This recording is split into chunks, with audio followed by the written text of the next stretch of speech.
que ça change, je dois essayer de proposer des solutions à mon niveau.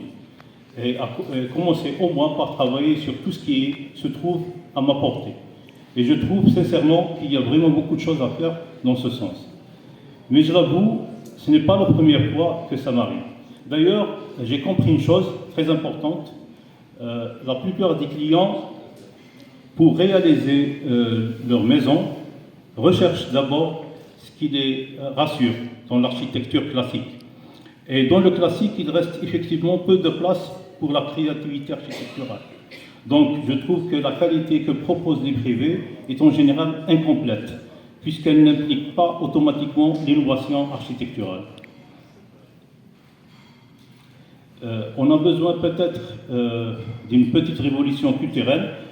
Peut-être que nos universités, nos associations comme l'ANA et surtout notre corporation pourront sensibiliser nos enfants dans nos écoles à avoir un regard différent sur l'architecture. Comme ça, nous aurons demain de nouvelles générations d'acteurs dans le bâtiment qui regarderont autrement nos constructions, nos places et nos villes. Maintenant, en partant de l'idée de généraliser la culture de l'architecture, il faudra penser à rendre accessible cette architecture. Aussi, et en ce qui me concerne, je ne pense pas que je puisse me sentir vraiment architecte seulement en aidant des gens à afficher leur richesse à travers leur construction. Je crois que l'architecture est sûrement un peu plus que ça, et surtout qu'elle devrait être un droit pour tous. C'est pourquoi je préfère et je trouve que c'est plus intéressant de travailler avec des personnes aux moyens limités et régler quelques vrais problèmes.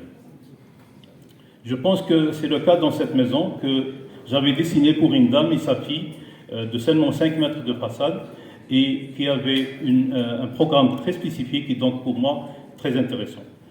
Le programme en question était composé au rez-de-chaussée